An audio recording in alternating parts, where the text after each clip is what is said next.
Hey everyone, welcome to episode number 16 of the Lift Free and Diet Hard podcast. The last time I had Luka Hocevar on here, it was called The Fitness Devil, and Dean Guido was with me. But anyway, I'm your host, Andrew Coates, and it's great to have Luka back. You'll usually hear me talk maybe about 40% of the air in any given episode. That's going to go way down this episode because Luka's just going to be Luka. And if you're not familiar with Luka yet, he's one of my favorite people I plug into for motivation. We all seek a little bit of motivation, but Luka's kind of famous for hard work, hustle, and we'll get more into that topic on this episode. But he's the owner of Vigor Ground, that's in Renton, Washington, just outside of Seattle. He has his own podcast, the Vigor Life podcast, and you have what's exactly Yo, the Business and Fitness podcast. Yo, the Business and Fitness podcast with Steve Krebs. And then you are a very prolific content creator and a passionate coach, still in the trenches. You recently had a post about that. I'm coming back to that. And you also host the Vigor Ground Fitness and Business Summit, which I went to in 2017, which was a blast. I was hoping that we could have pulled it off this year, but I guess you did it virtually and just no way to get down, even if you had from Canada to the US during all this stuff. But, first of all, I'll just throw it out there. Is there anything about how you've gone about the last few months that you felt was helpful that you wanted to share? I mean, as far as principles, I guess, as far as the principles of operating, I think this is something that you always use to overcome adversity. I mean, because you could, fill in the blank, right? Like, I mean, for real, like, let's fill in the blank of, whether it's this COVID situation, whether it's divorce, whether it's, death, whether it's business failure, bankruptcy, injury. I mean, right? Now, certain levels are different. Some are more, I guess, traumatic, bigger obstacles, whatever it may be. But I think the principles of how we respond to it tend to be similar, and the faster, and I think a lot of it is, it's funny that we're talking about Seth Godin's book, but I'm going to talk a lot about things like practice, practicing. Like you don't just wake up one day, read one book, figure, go like, oh, now I've learned how to deal with, trauma or obstacles and adversity better, right? I mean, it's a process.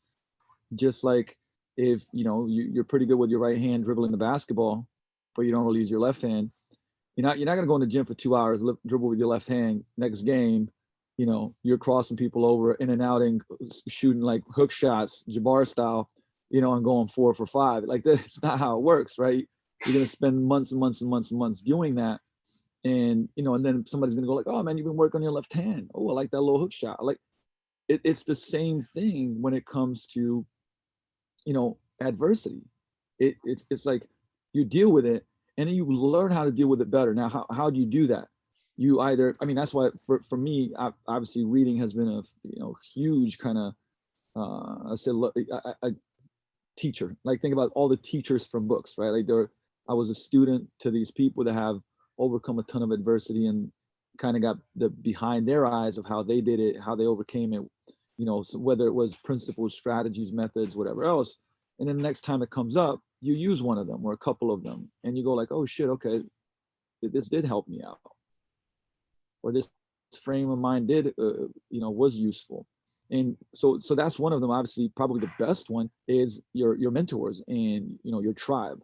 I think that's absolutely one of the best, because it's like, if you learn from people, been there, done that, the wisdom, but you get that kind of like face-to-face, full contact kind of coaching and accountability. I think that's even better. And the next time you come around, you do it a little bit better. It's like you go and practice, and then you come back to the real world and you have to apply it in the real world, and you reflect and you go practice, right? It's that 4-prong approach, right? It's like learn, apply, reflect, course correct. And it's like forever. That's forever. And then you repeat it, right? You're going to learn it, you're going to apply it. And then I think that the third step is what people miss a lot, is they miss reflection. What worked, what didn't work, how can I do this better, so on and so forth, and then course correcting. And that's, and one of the things that, as far as, look, I get pissed off, man. There's stuff that's happening right now that's probably going to happen in the coming months that is just so far, out of our control. But I'm not like there floating in the air, Zen, Zen Buddhism style, and like completely unaffected by it, right? Um, I get pissed off. I gotta call my boxing coach, have a boxing session, do some wild shit. And but then the thing is that the distance, or the gap between, that frustration and then getting back to doing work, focused work that takes me in the direction I want, that gap over the years has just gotten narrower, narrower, narrower, narrow. Right? For some people, that gap is months, a lifetime. Sometimes it's weeks or days. For me now, it's like most of the time, it's maybe hours. Sometimes minutes. It's like you're like, okay, well, look, being frustrated and pissed off. Let me feel what I feel. Let me not bury it, but then let me get back to work. And it's definitely I think that the important factor is to ask people, how much time are you spending actually practicing that, right? Like, people want to get better at it, but it's like, okay, cool, well, when's the last time you spent practicing that? And we're like, I don't know. It's the same thing with sale. I just got off with doing my brother has kind of a coaching mentorship in Slovenia, and so I have all these Slovenian coaches, and they're asking about how to generate leads, improve business, this persuasion, so on and so forth. And I just stopped and say, hey, listen, okay, and ask him by name. Okay, how long, how long are you studying sales every week? And you just kind of see the eyes rolling, like, oh. I'm like, well, you're not. None of you are.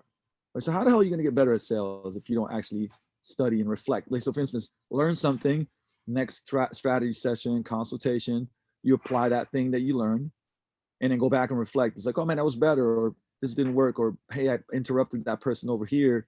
I didn't pause. I didn't ask the A/B question, right? Like, that's the only way to get better. But you can't be telling me like, man, I really want to be great at this, and you're telling me that like this month basically you did no scheduled training on sales, or you did no scheduled training on how to overcome adversity, and do I mean, there's exercises that you can do. I mean, there's, right, like, it's like there's so many different things that you can put into play, but you're not going to improve at it. Oh, you want to get better at anatomy? Okay, great. When's the last time you picked up an anatomy book? Right? I mean, that's like kind of the 101 of shit, right? But It's like, we're going to talk lots about that book, The Practice, right? It's right at the beginning. It's the how to draw an owl diagram. Anyone who's read it will know what we're talking about. It says draw 2 circle ovals and a line, and then step 2 is you draw the owl. And it's sort of this analogy for how people want to do something very basic, and then they want to be great at the end process without taking all the practice steps along the way to put in the work and the time. and it is exactly that, right? There's different ways. There's a book called Rituals, and I don't know if you've read it, but it's like rituals of different people, from J.K. Rowling to Mandela to, like, I mean, it's very different people, and the thing is, in very different rituals, right? Like, it's uh, because we live in a world right now where you hear a lot of this, like, you got to wake up in the morning, you got to have 7 rituals to get you into power, and all this stuff, and here's the thing: if that's what works for you, cool, like, that's fine. I had a tough time even when I was like in Wake Up Warrior movement. I had a tough time going through all these things. Now I do have some things that work for me in the morning, right? But I like to get going, man. Like, I like to not do that much and then hit the ground running and work. And when I started reading, this was actually Nate Green recommended to me. This was a long time ago. I read it probably like 5, 6 years ago. And I was like, wow, look at all these people that are, huge success in their field, and their rituals couldn't be any more different. Some are as wacky as can be, right? But one of the things that they had, that line that was drawn that like would basically connect them all, is that they did have a ritual, and that they did intentionally develop it, right? They figured out like, oh, this is working for me. Well, listen up, let me double down on this, let me triple down on this, right? So the reality is that is in place, and you got to and you got to learn from success. Know that it can look different, but you can't just like leave it to chance and pretend like shit's gonna get better. There's no way. Like, you can't not plan. It's like that quote. It's like, plans don't always work, but planning does, right? And that's very, very true. And I noticed that people really don't plan much. They don't plan their days. They don't plan their mornings. They don't plan their quarters and their businesses. They don't have a vision. They don't constantly go back to that vision and create a path and a plan. And because of that, it's like, you know, Alice in Wonderland, right? When Alice comes and asks the cat, like, hey, which way do I go? It's like, well, where are you going? She says, I don't know. Well, shit, then any road will take you there, right? Like, you know, it's like if you don't have a clear target and a clear vision, you start doing all types of work, and then you're like, man, you know, I don't know why I'm so unproductive, or I'm so busy, but things aren't moving in the right direction. But it's like, what direction? Where are you going? It's like training programs, man. Like, right? Uh, I've seen shit like where people are improving, but it's not even where they want to go, right? But they didn't have a clear target, and they go like, man, I'm building a lot of muscle, but it's like I don't want that. It's like, okay, well, shit, let's take a step back and like look at the which target we're shooting at, right? You got to see which target you're shooting at, and no matter where you are in life, whether it's like I said, you know, your mental health, emotional health, physical health, your business, your finances, your right, doesn't matter. Like you can't just kind of wallow along and think that shit is going to align. And I see it all the time, and it happens. Look, it happens probably with you too. It happens with me, right? Where I'm like, hold up, hold up, hold up. Let me look at my day. Like this is what's really important, but then I look at my day and it's like this shit isn't aligned, right? You have to constantly keep coming back to, you know, just had Chris Duffin on, same thing. We're talking about like having to constantly check, are you on the right track? Because it's really easy to veer off. You know, it's like it's really the analogy of the airplane on a runway. You know, it's a foot to the left. You don't really notice it. It's a big ass airplane. You're not gonna notice a foot to the left, but it flies for 10 hours and lands in a different damn country because that foot, right, gets compounded. And that's like, you know, in coaching, I talk about to my coaches about this, right? Like, you know, well, you've been in the industry for years, right? And then all of a sudden you come in a little bit later, you're a little less sharp, a little more unprepared, your energy's not as great. But it's so little that it's unnoticeable. Even to clients, it's unnoticeable. But what's happening is there's the law of the slight edge. And instead of going up, it's going a little bit down. And 6 months later, it's like, man, I don't have the same coach. You're not, you know, you're not on time anymore. You don't have that great energy. And then it's like, oh, I don't know what's going on with my career. It's like, well, shit. Law of the slight edge. I love that slight edge mention too, because that's one of my favorite books. It's such a simple concept, but it works the other way. You know, if you gradually, incrementally do something to make you just a little bit better every single damn day, that compounds over time, and you don't notice it. Like weight loss, right? You look in the mirror, one day to the next, you don't notice the difference, but and it comes back to the practice, the process of doing the behavior every single day. It's about focusing on a behavioral goal versus the outcome. It adds up over time to the outcome that you want. And check this out. So this is you brought up this point where it's like I was just talking about this. So I feel like it's relevant to share. So you know, over time, I'm gonna use YouTube as an example, right? Like I've been YouTubing, I think 13 years.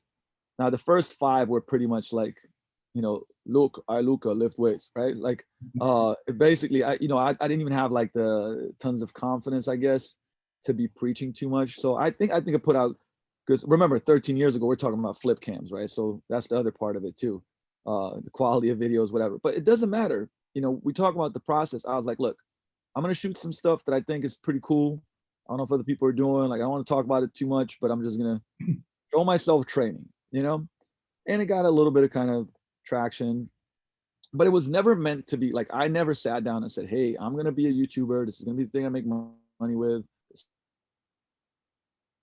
It made sense to me. Like if I'm gonna shoot videos, I might remember back then there was no Facebook, right? There was no IG, there was none of that. So as you put on YouTube or a couple other platforms, but that made the most sense. And I could still shoot stuff and send it to clients and email if I needed to, stuff like that, right? So, you know, I go for about 4 or 5 years, pretty consistent. Then, especially on the gym side of things, like I was, you guys crazy busy, and I mean, it was busy before that, but then it was like managing the team and hiring. I mean, it was just a lot of stuff going on. So I probably had about a 2 to 3 year kind of like hiatus. I posted some stuff, but really not much, right? And then for the last 5 years, maybe even a little bit more, but like about 5 years, I've been consistent. Now, here's the thing. I made it a practice. I was like, look, this is what I'm gonna do with YouTube. I'm just gonna post everything that I do. If it's a podcast and this video, I'm gonna post it. If it's a short video, I'll post it. If it's a long video, I'll post it. If it's like a educational hour long, you know, vlog, I'll post that. I'll just post everything. And I did. And over time, I didn't really even pay attention to it until it hit like 10,000 subscribers, right? And I was like, oh, so then I did a little research and it's like, oh, like, well, majority of people never get to 10,000 because YouTube is a very like, you get a little bit of raise at the beginning and then it drops off. And then there's this long kind of bottom and then it kind of starts coming back up. So yeah, you really have to be consistent with it. Like that. I mean, that's the name of the quality and consistency. It's the name of the game, right? And I'm like, oh shit, look, I'm at 10,000, right?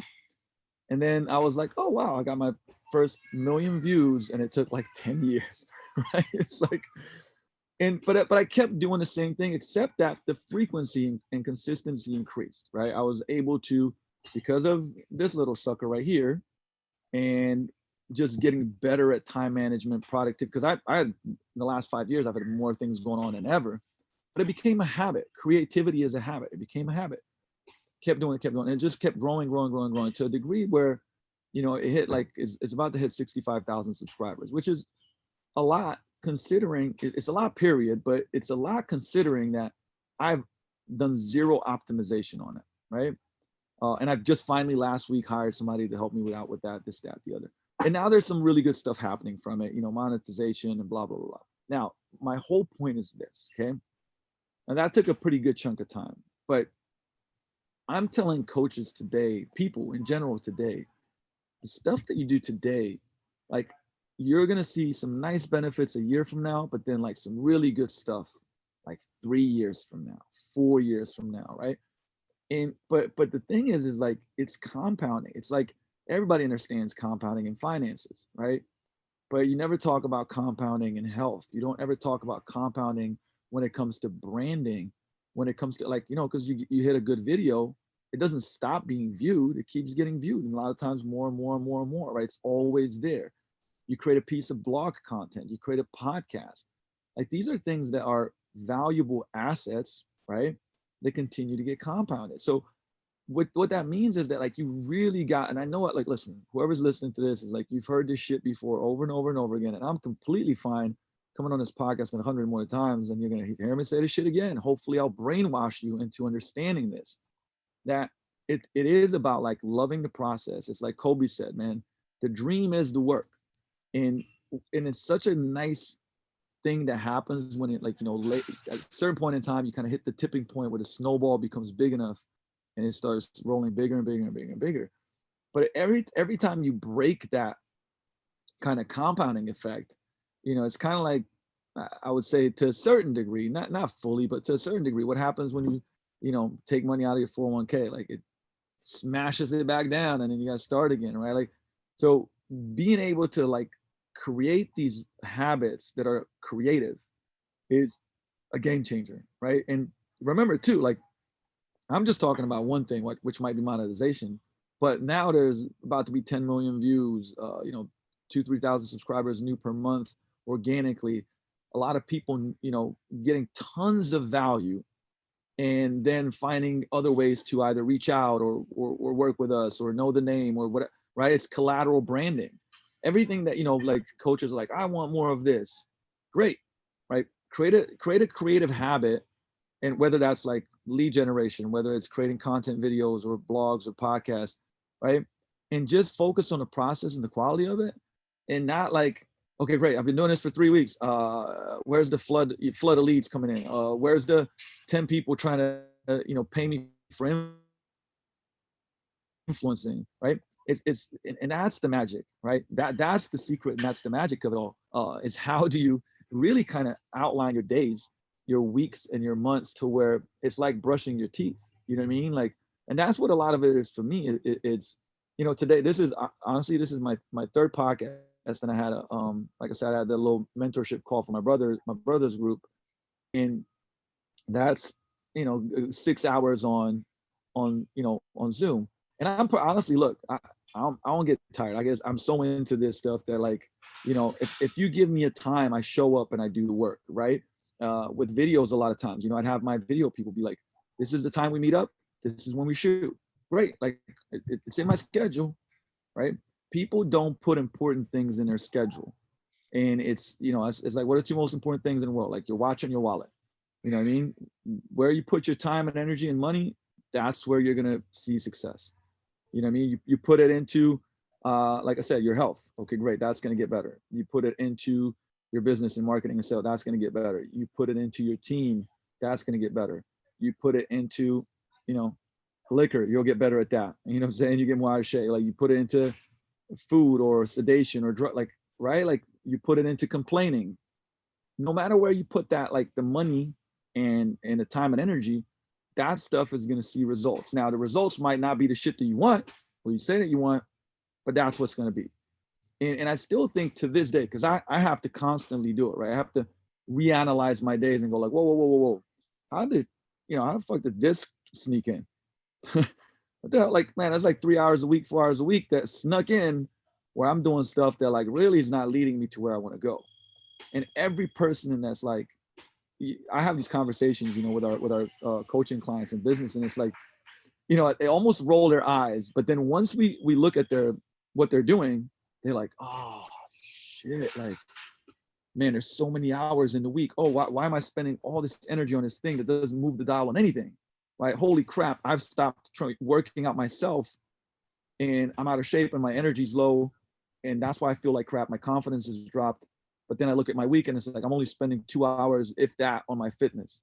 Right? You start, man, watching your wallet. Boom. You zoom in and you start realizing like there's your answer, right? And it's all the process. And fitness for me has never been negotiable, right? It's something that I always make sure the time is set out for. I've got the philosophy that I plan to work out every day instead of planning days off, because life will throw a day off at you every once in a while. So I plan the workout, and that's important. And then one of the things that I think goes into this compound effect we're talking about is also relationships. You are where you are because you put a lot of energy out into the world, but you create a lot of relationships. You are close with a lot of powerful people by doing positive things for them and engaging with them and supporting them. Your Eric Cressy's, your John Berardi's, your Alan Cosgroves, and many others, Martin Rooney. And you're here on this podcast because I chose to, I saw an ad for your conference back in 2017. And I was like, fuck, I got to go to that. There's a whole bunch of people that I like, a few that I know, like Pete Dupuis, who are all speaking. I love Adam Bornstein. I love Brett Bartholomew. I got to go see this thing. And sure enough, I had an amazing time. I made friends from it. I still interact with all the time. You put that effort into those relationships, it pays off. All the cool shit that's been going on in my career, that's relationships that have compounded over time, right? This podcast is a product, and it creates more. Writing for T Nation, which we got to talk a little bit about off air, because that project I sent you, that's because this podcast and connected up with someone at T Nation, Danny Sugard, who asked me to come write for them a couple of years ago, and now that's been a regular thing, right? So that's I think I'm glad you brought that up. Yeah, no, I'm glad you brought that up because, to be honest, like it might be. I mean, I use YouTube as an example, but it's so much less important than what you brought up, which is relationships, which I would probably, not probably, I'd say is the most important thing. The most important thing, not even just career wise, just just fulfillment in life. I mean, it's the shit that really matters, right? But that's exactly. I feel like when you talk about watching wallet, and somebody go like, well, what do you mean watching wallet? Like, how do you invest money in a relationship? Well, okay, let me give you some examples real quick, right? First of all, some of my business partner, Steve Krebs, we met in a mastermind, created a business that, he's become one of my best friends, but we've also built a whole business off of it, right? What's the ROI on that? Priceless. I forget about money, like it's priceless, right? Because that if we didn't do that business, we probably wouldn't go into the event business at that point in time. They probably, who knows if there'd be a Vigor Summit, which I ended up taking over and whatnot. But then you look at, where did I meet Jay Ferrugia? Initially at an event, right? You look at like, where did I meet Martin Rooney? I went to, Ryan Lee's boot camp 13, 14 years ago, and then drove from Connecticut to Jersey, walked in there. That cost money. The flight cost money. The event cost money. Like every single one of those, there was people that like, I continue to do this, but they launched books and I'm like, hey, I want to support your book. I'll buy 100 or 200, or it's the way I connected with Gary Vee. It's one of those things that like, yes, sometimes that's what, to get there, that's what you got to do. You got to invest money and time also to do that. I mean, this is a real number. It sounds kind of wacky, but in the last 15 years, I've been to 247, I think I got it marked down, live events. That's a, crazy number, but it was at the beginning is like people would just see me frequently. You know, we talk about the proximity and the like formula. You know, it's just like you see me everywhere. It's like I remember first time Alan was like, "Sure, let's go to lunch," right? It's like you see like 3 events in a row. Why are you all the events? I'm like, man, I'm trying to be the best. Like I'm learning, right? That's how it happens. But that takes, you know, you're investing your time, you're investing your money, you're investing your energy. Not to mention that, you know, over time I really started.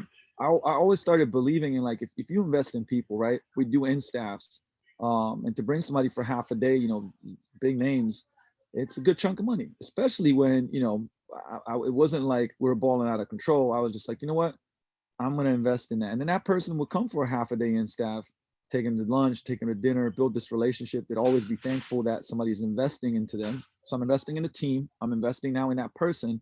And I build a relationship with that person way faster than, you know, if you DM them or email them like, hey man, like you want to get on the phone or right. It's a different people are busy. So especially if they're very, very, very good at what they do. And so that cuts through. And so, you know, creating investments like that. Now, then at a certain point in time, you know, when you compound it, is that a person now introduces you to some other person quickly. So what took you the first 5 years to get to know, I get to know 5 times that in the weekend, right? And these are the relationships, whether it's like bringing speakers out, whether it's getting people to collaborate with, bringing them on a podcast. You know, we could do 100 different examples. But to me, more importantly than all of that, is that like these people are some of my best friends in the world, and there's no, you know, it's like Gary Vee says, hey, what's the return on investment on your mom?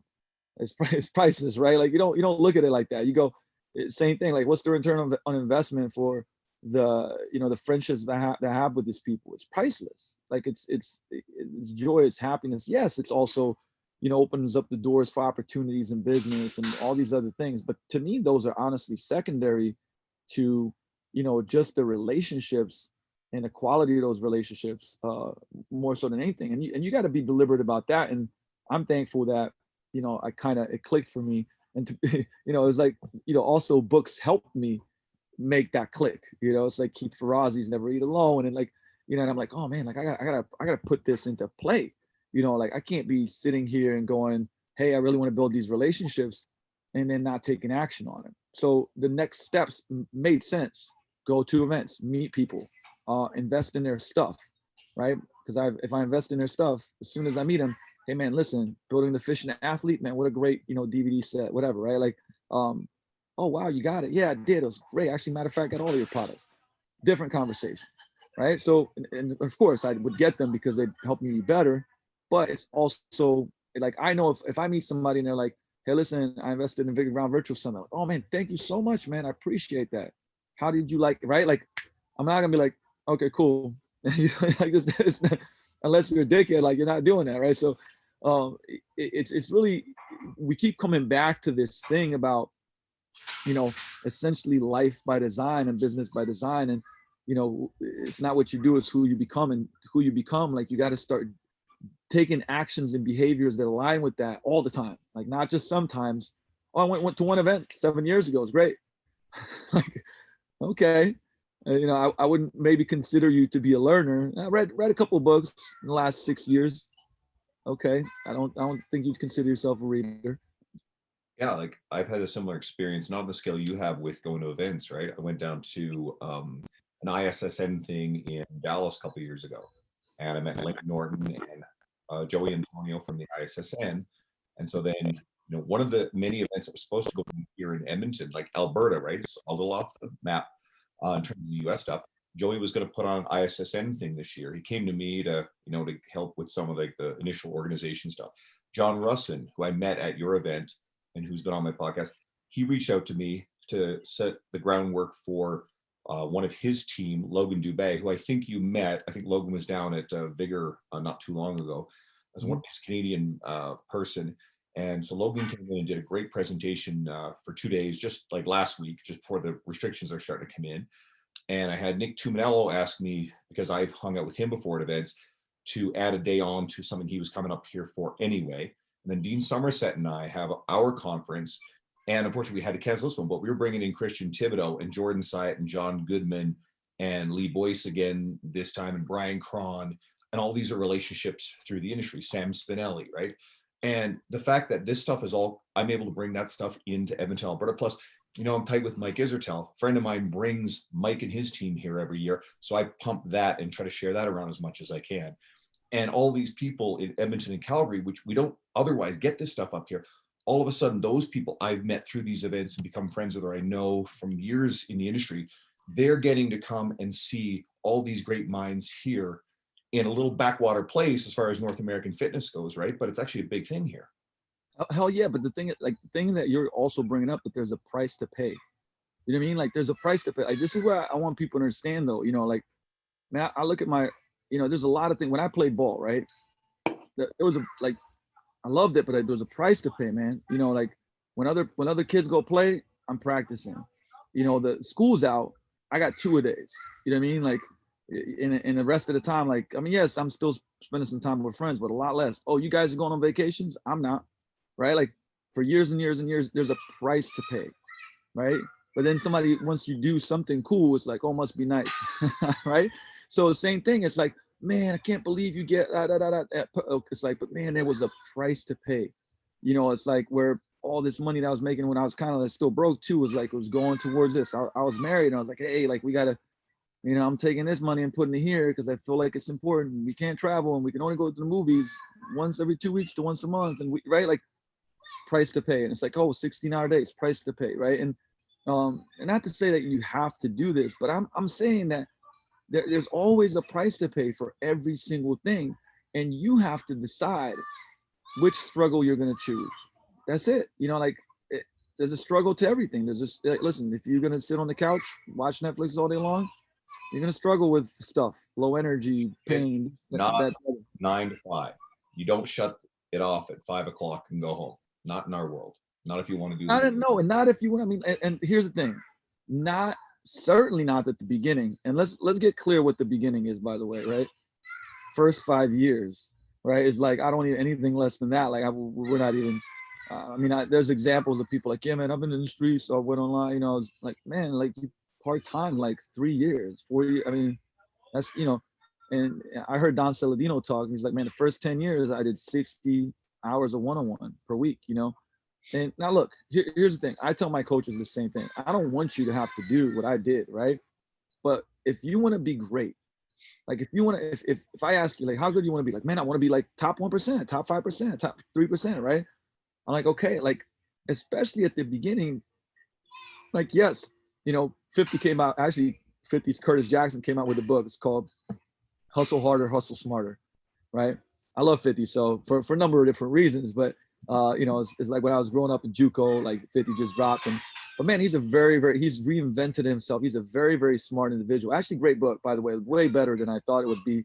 And tells a lot of really great lessons, great stories about it. But it's kind of like this: you got to hustle harder, and you got to hustle smarter. But guess what? Hustle harder comes first, because if you don't learn what hard work is, how are you going to even get to a point where you go like, oh, listen, this can be done better, right? Do I think that you should just work harder to just work harder? No, of course not. Like there's got to be a result from that, right? I don't know where I heard this concept first. Maybe it was Alan, maybe it was PN. I'm not sure. But have you heard of the concept of easy, difficult, and difficult? It sounds familiar. So this will be a good lesson, I think, for everybody, because you got to ask yourself, like, I hope that when people listen to it's an episode which about something, you get something from it. Like hopefully something punches you in the gut and you're like, I hate this Luka fucking guy. Great. Probably poked you in the right area, right? But the concept of easy, difficult, and difficult goes like this. I've done a lot of, one example would be I've trained with a lot of and done a lot of, one of my hobbies has been martial arts, everything from jujitsu to kickboxing to karate to BJJ and boxing. For the last couple of years, I've been really hardcore into boxing. I think I'm going to keep that for the rest of my life now. And I've trained a lot of high level, I say UFC fighters, and to them, like, look, going in the octagon doesn't necessarily become easy, but it's easy, difficult after a while, right? It's difficult, but you've done it before. I'll tell you what's easy, difficult for me: training hard. That's like easy, difficult. Like I'm so trained and training hard that it's easy, difficult. You know what might be a difficult thing for me? Saying no. I say yes too much, right? Like I've gotten better at this, right? So, but the thing is, what's what's for some people difficult might be getting consistent with fitness. For some people, difficult might be asking for help, right? They're savages in whatever area, but then asking for help, man, that's a tough thing to do. So what is your difficult? Because that's the one usually that's gonna move you forward, that's gonna take you forward. And and it's the same thing as like, hey, if I give you, a shovel and I go like, here, here's this concrete, dude. I want to make you dig a 20-foot hole. Like, is that gonna be hard? Yeah, for sure it's gonna be hard, but is it gonna get you anywhere? No, right? Like there's people that are working on production lines. They work their ass off, man. They work hard. I come from socialism, communism. I grew up, blue collar, man, like hard work, but they don't get anywhere, right? So we got to understand these things, right? That it's not one or the other, it's both, right? So, but at the same time, like, how do you get great at something, right? How do you get great at something if you don't put in the hours and deliberate practice? And how do you get ahead like that? For me, it was like I knew, okay, I have one thing that I know is my superpower, which is like, man, I can go, like I can go longer, I can go, than anybody. And for a while, it was a strength, and then it became a weakness because I connected results to longer, harder work, which is not always true. It's not always true, right? And but I'll tell you what, though, I can always go back to, because like being very focused for like 5 hours is a lot harder than just floating in space and working and being busy for 15, right? So you learn those things too. But the thing is, the foundation is, before you hustle smarter, you hustle harder. Period. I'm gonna throw two things in there real quick, two books, because I know you've read them both. You're talking about deliberate practice, deep work by Cal Newport. So anyone listening, you want to get into that shit, dive in there. And you mentioned about you finding it hard to say no. Essentialism, Greg McKeown, right? That's the book, two major concepts. Direct all your energy into the shit that matters most, your key goals and family, and then learn how to fucking say no. For sure. And on top of that one, I think that the book that really, actually, that tagline that really influenced me a long time ago was Cal Newport's book, so be so good they can't ignore you, which is a Steve Martin quote. And I really, like, honestly, like, I'm not shitting you, right? My career at the beginning of coaching, like, I kept that in mind. I still have a little poster of that saying. It was just like, be so good. Like, maybe there's a bunch of stuff that I don't know how to do, and I don't know how to, back then, email market, I don't know how to do this now. But like, man, I'm gonna be so good that like you won't be able to miss me. It's kind of like when some kid comes, in a basketball court, like, oh, where's that kid from? Listen, he's dropping 40 on you and crushing you. It won't matter. It won't matter, because you're gonna be like, I can't ignore him. He's too good, right? And the thing is, the only way you do that is with deliberate practice, with career capital. And the reality is like, in the fitness industry, are you going to build a lot of, career capital and deliberate practice by coaching 3-4 hours a day on average, per 4 or 5 days a week? Answer is no. It's not. You're not. Like, I don't give a shit. Like, because guess what? You look at, I don't know, take any sport and see what the hours that these guys put in. I mean, Russell Wilson is a guy that's, he's a Seahawk. I'm a fan. I mean, obviously, like, home city and whatnot, man. But that dude, like, he trains 363 days a year, like, literally. I mean, he is so committed to his practice. It's wild. It always has been. It's not just now, right? And you'll see it. Like, you'll see this thread of everybody that's great. You won't find anybody go like, right from the get go, I was smarter and I figured this shortcut out. You're not gonna get it, right? It's funny because me and JB Berardi had a conversation. This is years ago. I said, hey, listen, man, like now where you're at, like, you got to be, this is your biggest muscle, right? It's like you're thinking, right? It's like when you think things through, like, great things happen because you have a team and this, that, the other. But I was like, at the beginning of your career, could you get where you got without like these long hours and hard work? And because he's like, man, I'd love to say today, because I know all that I know, that I could, but I don't think so, right? That's the thing, is that like today I can talk to you more about efficiency and effectiveness and productivity and all these different things. But at the beginning, man, like, it's like you get the hours in, you stay focused and you get the hours in, and you get great at this stuff. And part of the reason why, I mean, to me, I'm actually like at this point in time coaching more than I have in a long time and loving it and enjoying it. But it's also because there's this part of me that's like, I don't ever want to stop getting better at this craft, right? This is the craft that I love. And man, I'm so into it. And like, I do a lot of stuff. I do, I mean, shit, like it's more, probably more than we could talk about on this podcast, but like, it's, it really like, I mean, I'm, and this year has been an incredible year of like, I coach, team training, I coach small group personal training, semi-private. I trained a whole bunch of Seahawks preseason, actually even a number of them now during the season. I trained Trevor Bauer that passed off season. Mentioned Trevor Bauer, and he's quickly becoming, actually for a while been one of my true favorite Major League Baseball players. I love this guy and how he's just got this, I'm going to do what I want attitude, and he's fun to watch. I was cool. He's a real deal, man. Trev is like, he's a very, very, very, very smart dude, by the way. Like he takes the science into the sport, number one. Well, he knows what he wants, and like he's doing some really cool shit like outside of sport and like collaborating and like with Watch Momentum. He's got a basically media company. Baseball is notorious to not really actually culturally, baseball doesn't promote the players as much, and the players don't promote themselves as much, and kind of MLB doesn't necessarily even like it. That's why they find the shit out of you for everything that you do. And he's like, look, I'm going to change that. And I mean, I obviously agree with it. Like, if you're a big time player, you should create a platform, you should have a message, you should get sponsorships, you should, right? So, and he kind of really saw that white space there and is integrating both things. I mean, there's a lot to be said about that, but to me, it's awesome because just seeing him achieve, going from last year, which was, not a good year, from injuries to this, that, the other, and to now like having the best year and having the best year, Cy Young Award winner, healthy, getting contract with lids and all this other stuff. So I couldn't be more happy for the guy, man. I love him to death. So can't wait to see what else is to come. And it's for me, it's just been I've trained a lot of athletes over the years, but it's like I'm enjoying continuing to like learn, get better. That four-prong approach I was saying, like learn, apply, course correct, reflect, course correct, right?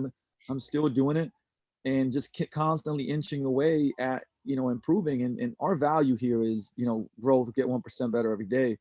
And I look at that in every area. I go, okay, cool. How can I get 1% better every day at the training coaching aspect of it? How can I get 1% better every day at, the behind the scenes coaching, meaning behaviors, the science of behavior change, habits, all those different things. How can I get 1% better in the business aspect of it, right? Like I'm just inching away and my days align with doing that, which means there's a practice. To me, practice is like, or should I say there's a learning phase, which is taking stuff in. And then there's a practice. I go on the floor and I actually do it. I change the system. I improve the program design. I coach my team. I create the, JV partnerships and yada, yada, yada. It's like, and I feel like that's the reason why I keep improving and will forever do so, because it's kind of like, I can't watch games of basketball and never play it and get better. You know what I mean? Like, and so I'm in the game, and this is what I tell people, like, you got to be in the game. So you want to be in the game of the business, you got to be in the game. You want to be in the game of coaching, you got to be in the game. Okay. I'm not judging anybody that's not, but if you want to be the best and continue improving these things, man, you got to be on the floor and you got to take the hits and you got to, sometimes you got to be shown that, hey man, you lost your step and you got to get your shit together. You know what I mean? Like that's why I started playing ball again, to be like, all right, look, I still got it, but because if you don't, real quick, you're going to know, like, oh man, everybody's faster than me. Oh man, I can't shoot anymore. Oh, same thing here, man. Like and it's like, I spent a lot of time where my mentors sometimes were like, man, you got to get out of the business, work on the business. And I realized they're like, yeah, but what if I love this?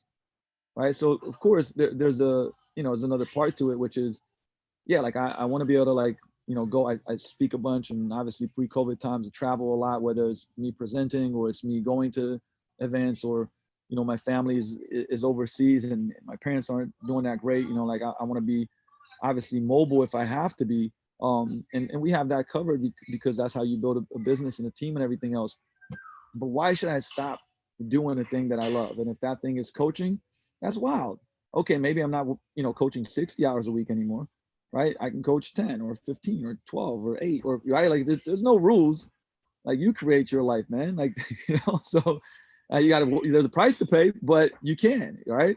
You only got so many hours in the day. And again, you wear many hats, right? Not only are you a coach on the floor, but you run a big business with a lot of employees. You have your business mentorship. You have the projects like, the podcast, which feeds into everything else. And, if anybody follows your social media, and I really do encourage people do this, especially if they want to achieve something, just to see the kind of lifestyle. You also do take the time for yourself. I mean, was it every Sunday you go hang out with your buddy Joel Jameson at his gym and you do something there? Like you alluded to, you're going and doing your boxing now, and I've seen you doing MMA stuff before.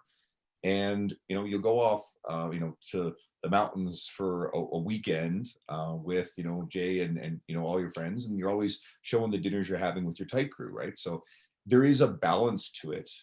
It looks glamorous at times. I don't think people through social media can necessarily see the feel, the grind. It's like watching an episode of a TV show. Everything wraps up in an hour and it feels real fast, like legal dramas, right? Lawyers' lives are the most unglamorous shit ever. The amount of time they just have to spend in the law library looking shit up. Fuck that crap. It looks glamorous, but there's just a ton of time in the trenches that isn't necessarily sexy. A ton. And I try to post, be like, all right, hey, I'm getting out of here. It's 11 something, just to see. And that's the reality of a lot of it. But I do feel like, look, everybody finds their own kind of rhythm. So my rhythm, currently, like I don't, I don't have a family. I eventually do want to have a family.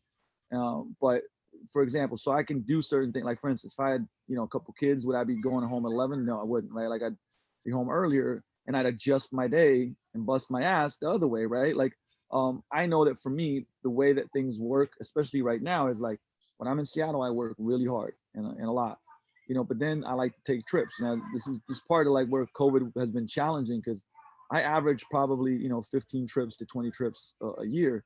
Now, it might be as a quick weekend in LA. It might be I'm speaking here, I'm speaking there, go home to Slovenia, take a trip somewhere internationally, because those were very good resets for me. So that's what worked for me, right? My balance was bust my ass, take a mini trip, this, that, the other. But even on a weekly and a daily basis, like this is, that's another great point that you brought up, because I think I'll shine the light from my opinion and my experiences. And I've seen this done in a lot of different ways, but every week I got boxing scheduled. I have basketball scheduled. I go to Joel's every Sunday. We train, we talk shop, business, life, training, and then we go have dinner. It's like, unless we're both out of, we do it every Sunday. We've been doing it for years and years and years. It's like locked in. There's, when the movies were open, like I'd always go to the movies on Friday with a bunch of friends and or solo if they didn't show up. I don't care. Like I'm going to movies. Yeah. Saturdays are usually for dinners and stuff like that. Like I would legitimately on average be, at Jay's probably every 6 weeks, 8 weeks at the least, but usually like every 6 weeks I'm there for, 4 days. And these were just planned out things because at the end of the day, I think this is the lesson I really took from Europe, is that this whole, you work to live, you don't live to work, right? Like, and people are so much better at taking time off, and breaking bread and the social construct of life. And look, I could really, like, a lot of the stuff that I've been studying the last year or two has been, I'll jolt out a couple books that are really, really good. I really enjoyed, Together by Dr. Vivek Murthy, the former Surgeon General of the US, and the business relationships is another great one. And all of them, talk about, how important social construct is, even in everything from productivity. What was the second one? It the sorry, the fucking feed was a little choppy. What was the second one? The business of relationships. Okay, cool. I saw you post that actually. Yeah. And they, there's so many cross references to it, that, and there's probably another 2-3 books that actually kind of what they were talking about, like really came together and like, hey, Together is about loneliness and the science of it and how to, it's very fascinating stuff. But basically, the number one predictor of mortality is loneliness. It's more, it's worse for you to be lonely. And of course, there's categorizations and whatnot.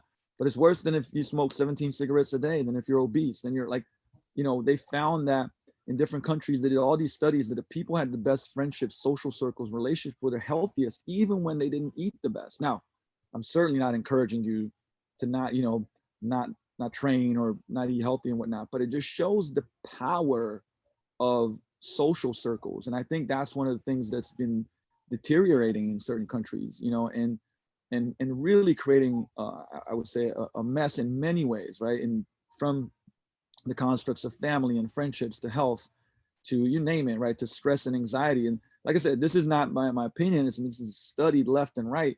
So why wouldn't you? I mean, it's the smartest thing to do. Like if I ask you, hey, do you love spending time with good people and great friends? It's like you'd probably be like, yeah, that's some of the best shit that you can do. Okay, great. Why are you only doing it once every 2 months? You know what I mean? Like why? Like my friends in Slovenia, man, they hang out more, many times a week. Like why would you not if you can? And there's this kind of like built-in thought process, and I'll speak for the U.S. because I've lived so many different countries around the world that I've for years, right? So that I've had like an insight into the culture and how things operate.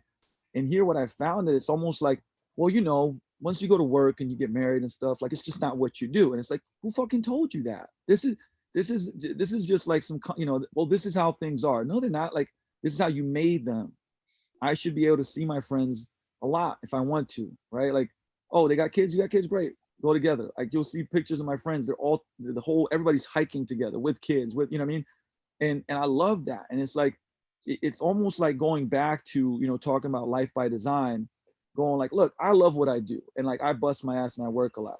But I like when I also unplug, you know what I mean? And I spend time with people I love. And honestly, I feel like I need to do more of that. And everybody needs to do more of that. Because just in the last month, not to go into detail, but you constantly get reminded how short life is, and people that have been, close to me have passed away, or are, passing away, and it's like, man, like one of the biggest regrets of people is like, I work too much. Now, listen, you'll feel like a dichotomy. Hold up, what's Lucas saying? He's saying bust your ass, but then he's saying don't work too much. Now, just hear me out, because I promise you, this will make sense. Okay, so first of all, it shows you how important it is, because when I read all these studies on this too, it's that people did work they didn't enjoy.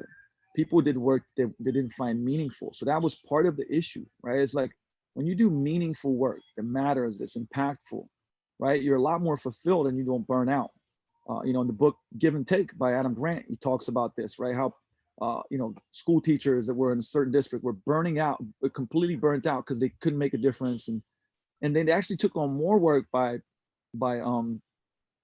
basically doing coursework over the weekend, but it was in a project that they were passionate about. So they picked up more work but stopped being burnt out, right? And that's the perfect example of like, hey, you can work an 8-hour workday and be completely miserable, thinking about what you don't like doing, work, this, that, the other, and burn out. Or, you could do a 14-hour day, love what you're doing, create an impact, and like I said, and be very fulfilled.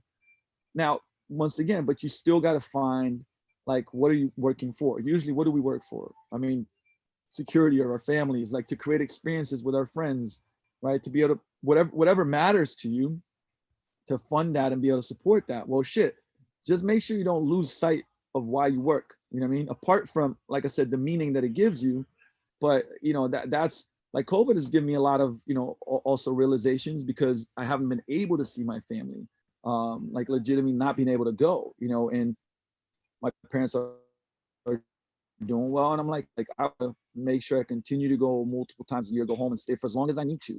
Right. So that makes you rethink stuff. But if if you're going through life and all there is just like hustle, hustle, hustle, and you don't enjoy stuff, like, you got to revisit that. A related concept, actually, I'll say this too. So my parents are in Newfoundland, so that's on the east coast of Canada. And I mean, I haven't been able to go back there this year, right? I'd have to isolate for 2 weeks just getting there before I could even see them, and it's just not feasible right now. But a related concept, you probably read the book, The Upside of Stress by Kelly McGonigal, right? Yeah. And it also, what you're talking about goes into choosing your type of stress. The misconception is that stress itself is somehow bad for you. You read Sapolsky's why zebras don't get ulcers. And you think, oh my God, if I ever, expose myself to stress ever again, I'm going to have a fucking coronary. That's not it. It's, Nope. you can handle fuck tons of stress if you have a sense of control over your outcome. And if what you're doing, passionate work in both of our careers, we can handle a lot of workload and a lot of stress if we feel like we are in a position and control of the outcome to be able to deal with it. It's the people who have no sense of control. They're the ones who are getting really stressed out and burned out. And there's one other thing I like to say to trainers. You get these new trainers entering in the industry and they're worried about burning out. It's like, don't fucking worry about burning out. Worry about not starving first. And then work yourself into a position where you have to deal with burnout. But along the way, try to find fulfilling shit to the point where it doesn't even matter. I'm going to bed, probably like shutting down work-related stuff lately an hour before bed, right? I've got a lot of shit going on. I just started up email marketing stuff. I'm still coaching full time. I'm running this. This year was a year I said, okay, let's build some social media. Let's get the following up to match everything else. Still writing for T Nation, still writing for True Coach, all this sort of shit, and trying to fit time in for my girlfriend along with that all. But I love it, right? And I don't feel burned out and I don't feel stressed, even though there's a lot on my plate, right? And then I see your post about how many ever fucking hours total you've done on all these different things. And I'm like, motherfucker, like I'm doing fuck all compared to this guy, right? Sometimes, and I know that's not true, but anyone who is listening is go back and scroll through that post to see all the shit you've been doing. And then look at what you're doing and go, it's not meant to make you feel bad about your efforts, but it's to say, you know what, you could probably achieve the shit you want to achieve. You got to put a little more effort into it, right? But like you said earlier in the episode too, it's not all going to happen, 6 months into your career. A lot of the shit, like I just ticked into year 11. I've had 10 years in the industry and I was a complete unknown in this industry for the first 6.5 to 7, right? Mm-hmm. And, now some cool shit starting to happen. This year is a big year. We'll see where we are in 2, 3, 4, 5 more years. But, you're not going to be able to hack your way into, being a household name in 6 months in any way, shape or form. No, and that's the mindset, right? You said it, like, let's see where I'm in 2, 3, 4 more years, right? Like, yeah. I tell clients, like, hey, shoot, think about where you're going to be in a year from now. Forget about months and weeks and all that stuff, right? And you bring something up where in fitness it's so easy to understand capacity, right? Capacity as far as, hey, like you start training and you trap bar deadlift 135, and 3 sets of 120 is like, ooh, right? And you train and a year later, you might be deadlifting 300 and maybe you're deadlifting 275 for 5, right?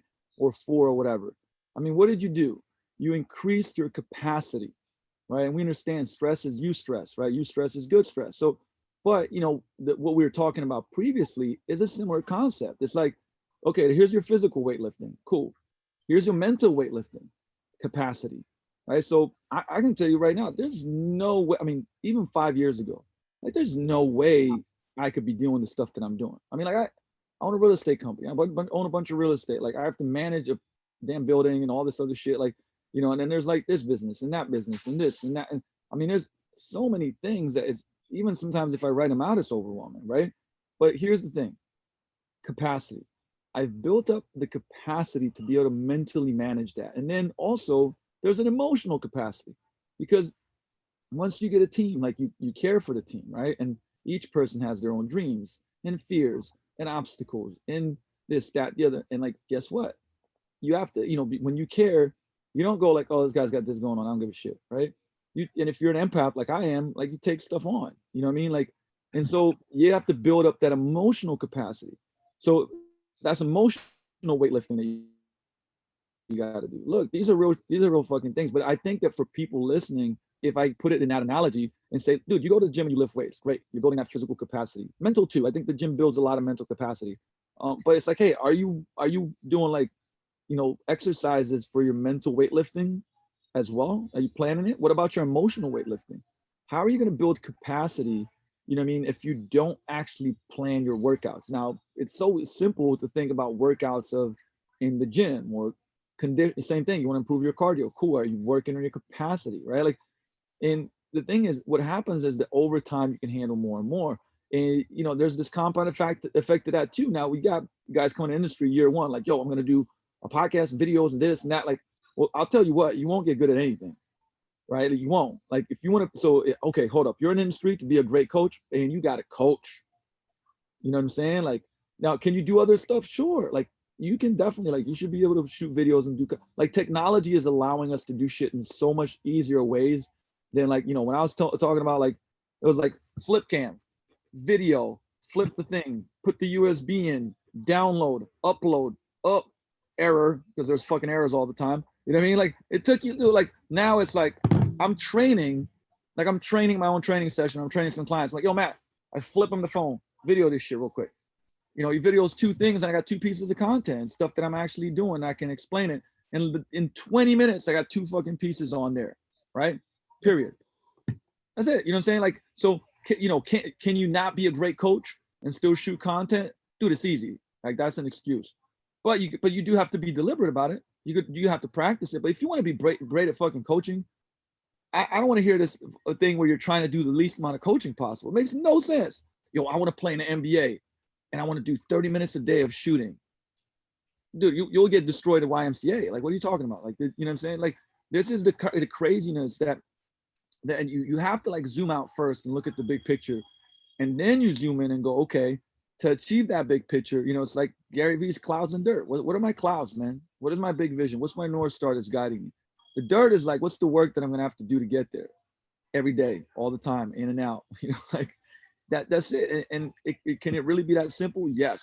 And I'm sure I talked about this previously, but man, the power of environments, it's such an important factor that, like, if you want to be, you know, get the fittest possible, go into a gym where that's a great atmosphere, great coaches, other people pushing to achieve those goals. Hey, you want to, like, improve your business, like, find a network. I mean, maybe it's paid, maybe it's not. Like, this is why coaching and masterminds work. Sometimes not even because of, look, you're going to get knowledge from people that have been there, done that, are doing it where you want to go. Okay. So you get the knowledge, you get the shortcuts, the methods, the tactics.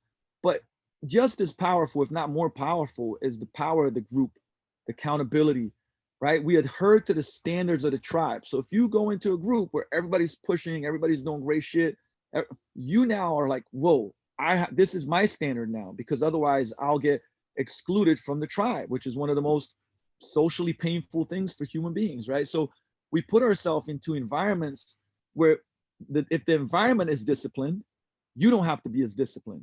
James Clear talks about that, right? You show up at Vigor Ground, yo, you're gonna put in work. You're gonna put in work, period. More so than if you hype yourself up as much as you want to by yourself, earbuds in, all that good stuff, right? Hey, you go into our coaching program, guess what? Just the environment is going to push you to want to do better and do more, get more zoned in, be more focused, you're going to be more committed, right? So same thing, like, hey, environment. When I want to chill, I live in the best state, Pacific Northwest, baby. I go into the mountains. I can't get a signal, nature, birds chirping, shit, like, bye-bye. You know what I mean? Like, environment is helping me get the result that I want.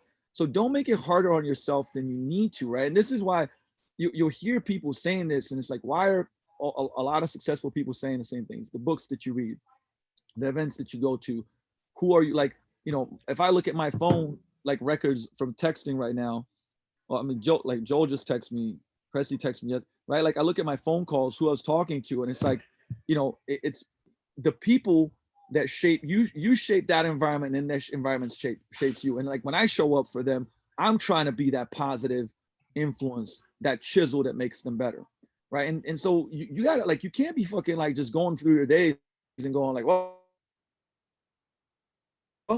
things are just gonna happen. No, right? It's just like a cookbook, man. Like, there's I'm making a stew. What goes into the stew? Okay, some books, productivity, okay, like training myself, right? Like the stew of success, like coaching programs. I go to seminars. Okay, cool. Like, you know what I mean? Like, you got to sprinkle that shit in. You can't just, you know, fake the funk because it's gonna taste crappy.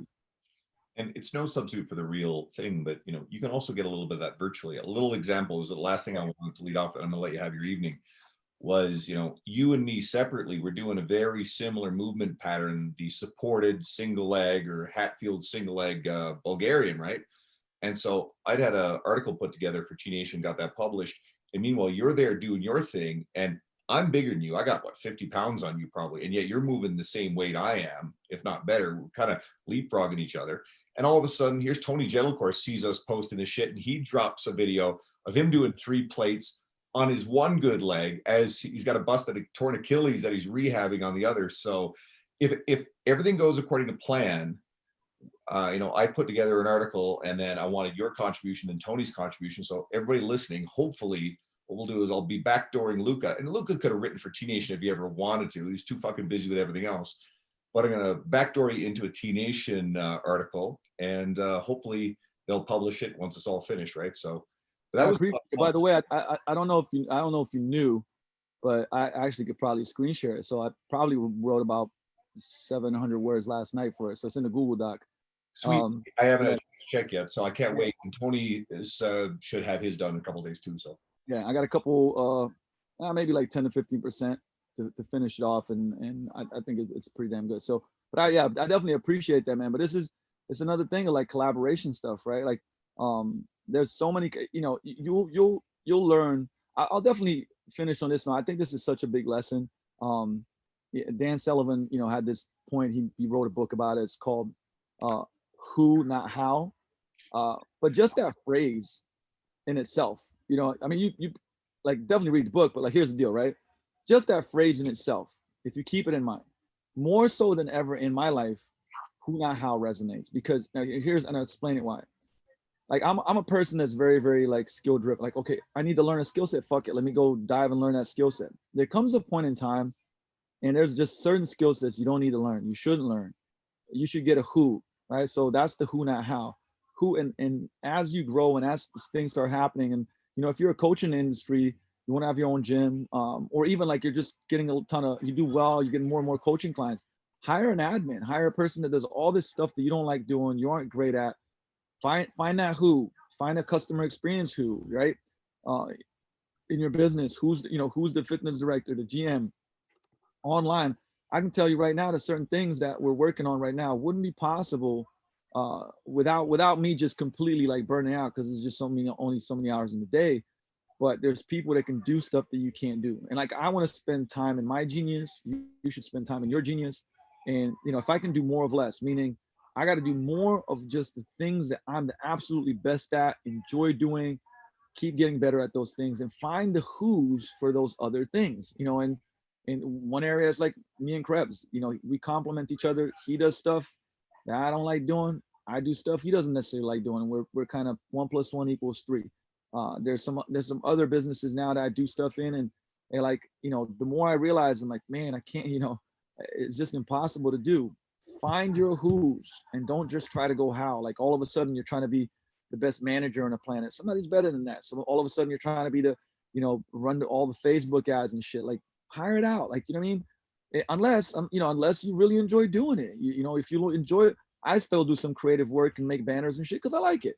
You know what I mean? But the rest of it is like, hey, look, I outsource it, right? And you got to find those who's and not always think how. And I promise you, that's another way of like really, really getting ahead. And it can change your life. Seriously. All right. Remind people where to find you. Who? Okay. So, I mean, definitely like, I'll share the stuff that I'm most active on. So Instagram is definitely one of them. At Luka Hocevar, LukaHocevar.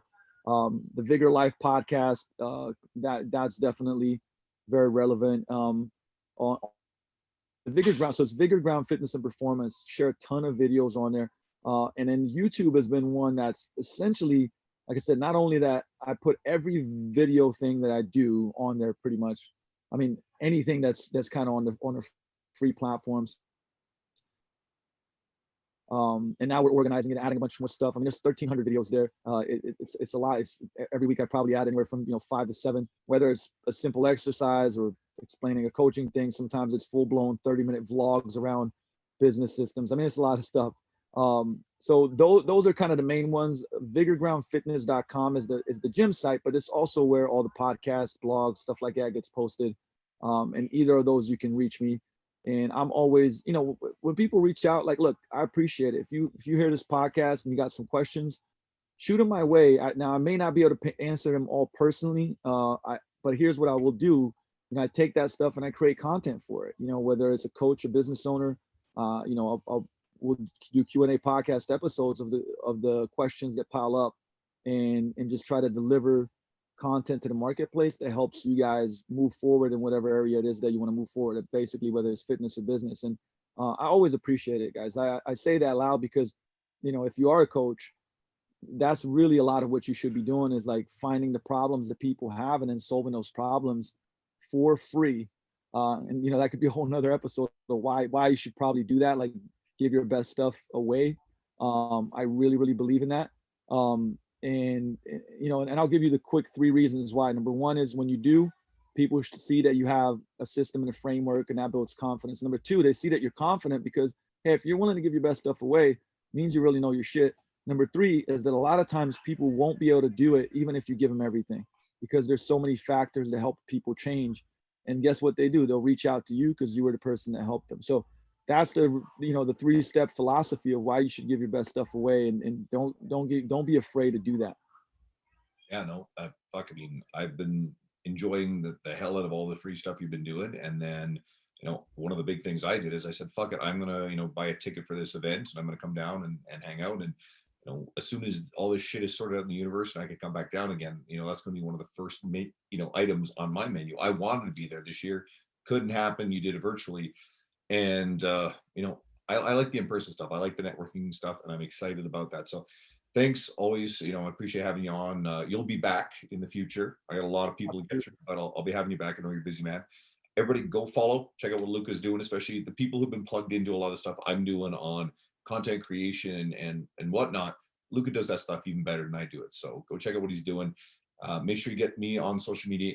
I'm on Instagram, Andrew Coates Fitness. And thanks for continuing to listen. I appreciate it. Share this with someone that that would get a lot from this episode. And if you're brand new and just checking this episode out, check out some of the other stuff we've done more recently, and maybe you'll stick around and subscribe. Thanks, Luke. I appreciate it. My pleasure, brother. Thank you.